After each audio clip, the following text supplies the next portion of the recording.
Hi friends, hope you're all doing well.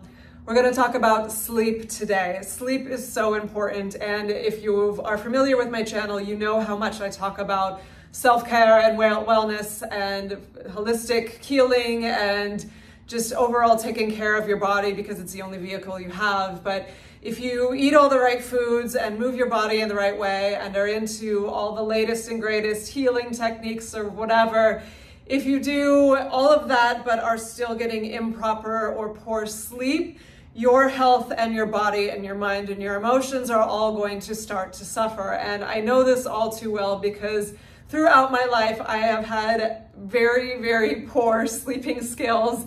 I've had bouts of it. It's not been always consistent. It's definitely been different waves, different time periods, and for sure tied to more anxious or just sort of difficult times of my life. But ever since I was a little kid, I remember growing up in Canada, and we don't quite have the midnight sun as much as my Nordic friends do, but it still would stay light till like 11 o'clock at night. And my dad would be like, go to bed. I'm like, how the hell am I supposed to sleep in this? But I remember just flicking off the light, and even in wintertime sometimes too, my eyes would start darting and my brain would go 90 miles an hour, and then it would be 1 a.m. and then 2 a.m. and then 3 a.m. and 4 or 5, and there goes the night. And that continued throughout my life as well, definitely while I was training as a competitive synchronous swimmer and going to college. I had an extremely stressful schedule, and some days, despite being incredibly exhausted, I was so nervous about the next day that I would just be up all night with the monkey mind going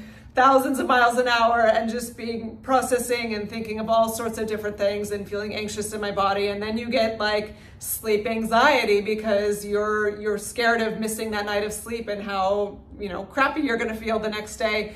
Or there's certain different times where I maybe fell asleep right away, but then I'd be up every hour or two and only sleep 2 hours, and then there goes the rest of my night too. So it's definitely been a struggle for me over the years, and for sure, as I've mentioned in many other videos, my commitment in, say, the last 5-ish years to more of a path of self-care and life balance and wellness for myself. My sleep has absolutely gotten better.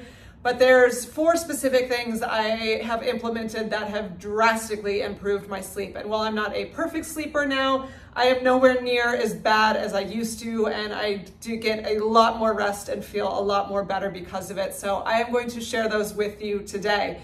Special announcement before we get into it is kind of a bittersweet, sad one, but for those of you who have been with my channel for a while, you've probably remember seeing my plant friend Freya in many of my videos. She's my one and only plant. Was my only one and only plant. Unfortunately, she has passed. She got some sort of crazy root rot. Maybe I overwatered her, or it was like maybe from the mildew of the other apartment I was living in. I don't know. They're supposed to be indestructible plants, but I killed her. I'm like the worst plant mom ever. I'm so sad about it. The roots were just rotting, or the leaves were rotting, and I was picking them out one by one. And last week, the last one kicked the bucket. So I gave her a proper burial. I put her outside in sort of the shrubs around my apartment so that she could go back to the earth properly. But it was very sad, but that is the circle of life. Nothing is permanent. That's always a lesson. So just today I adopted a new baby. Here she is.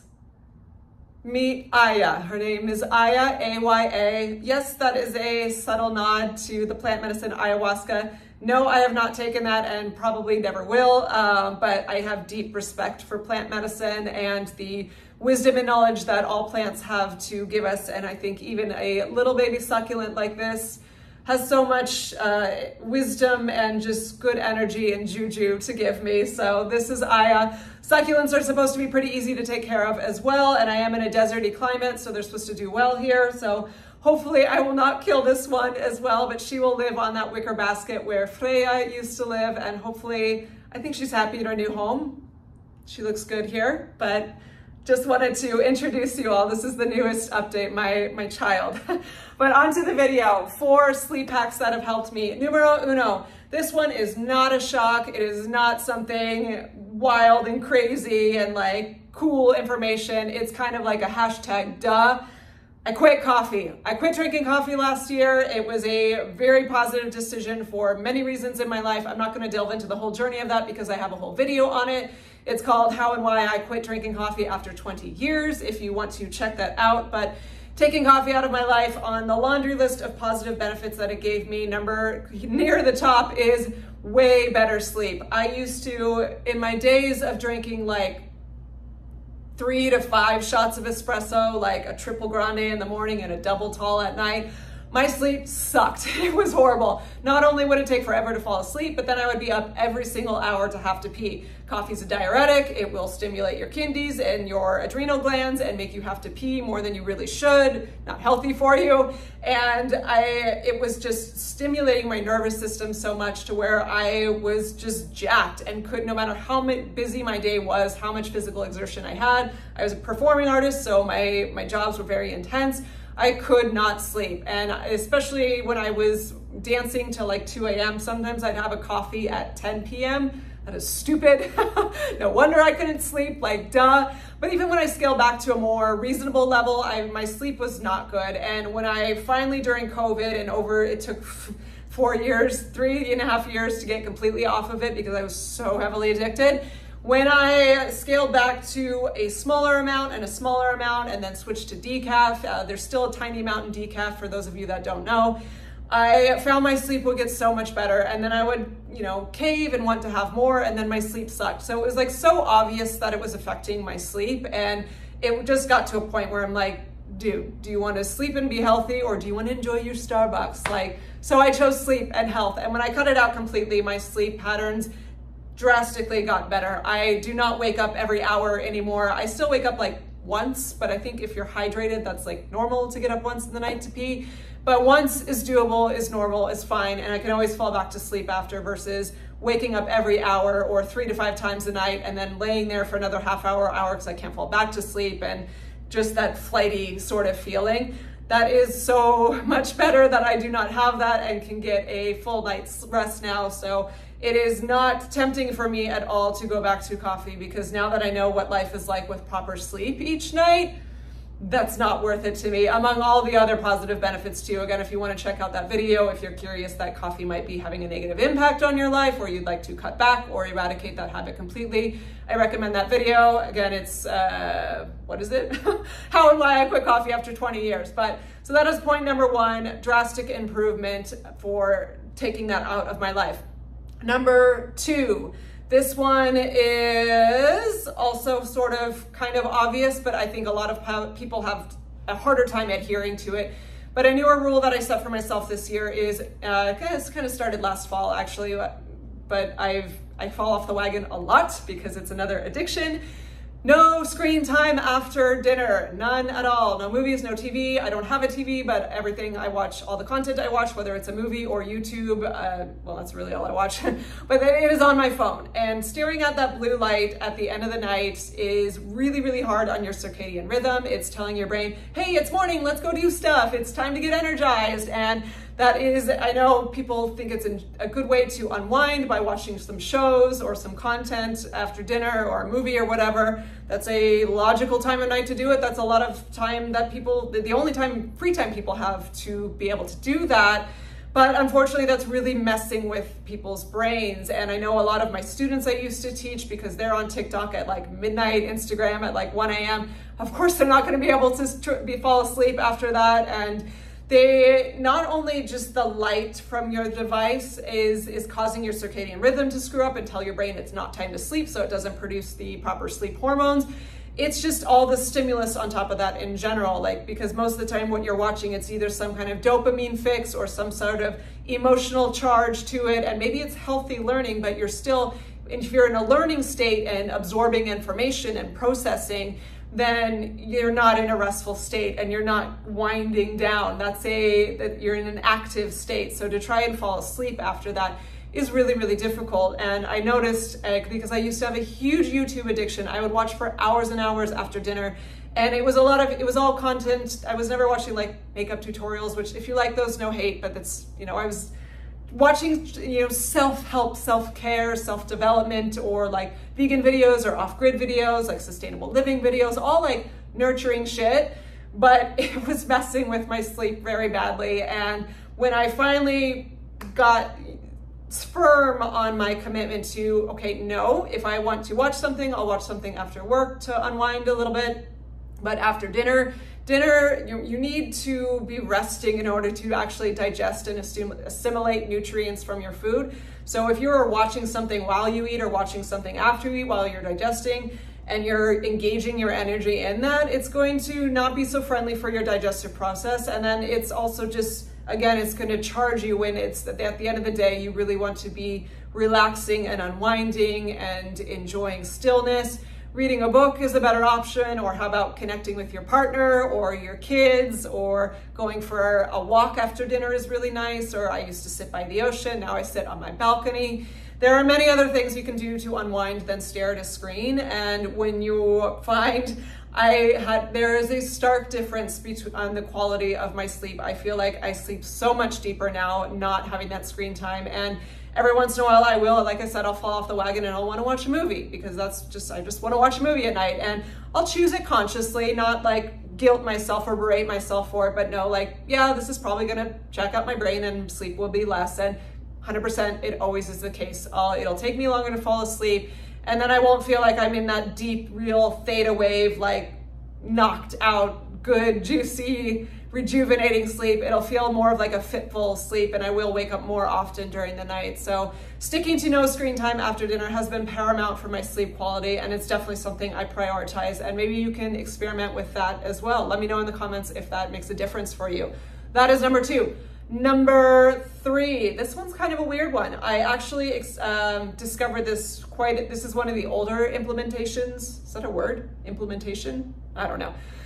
One of the older things I started doing, it was more around like maybe the tail end of when I was living in LA, or like pre-COVID, like 4 or 5 years now that I've been doing this. But I used to, when it was time for bed, what do we all do, right? We flick off the light and get in bed because it's time to sleep, right? But that used to cause havoc for me, because as soon as I would flick off the light, I would get this anxiety of, oh, it's time to sleep. Oh, I can't sleep. Oh, I can't sleep. Now it's all of a sudden it's 1 a.m. It's 2 a.m. It's 3 a.m. Oh, there goes my whole night. Like, shit. And then I'm anxious because I have to go to a 8-hour swim practice the next day, or go into a 14-hour day of work, or going to catch a plane. Everyone knows that's the worst feeling. You're scared to miss your alarm for your plane, and you just want to get some sleep because it's going to be a long flight, but you're anxious, so you stay up. But that definitely, I don't know what gave me the intuition. Maybe it was an accident at first or whatever, but I at some point started just getting in bed with the lights on, not like glaring overhead fluorescent lights, but like just a pretty soft ambient light. What I have in my bedroom right now is a salt lamp. It is perfect.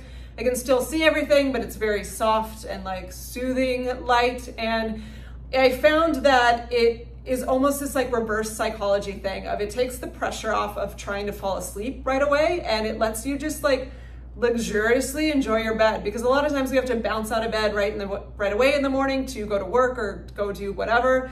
But it's this way to enjoy your bed, like, at the start of it versus the end of it when you sleep. But for me, it's like this final rest, relaxation at the end of the day, and I can enjoy being awake, but being in my bed.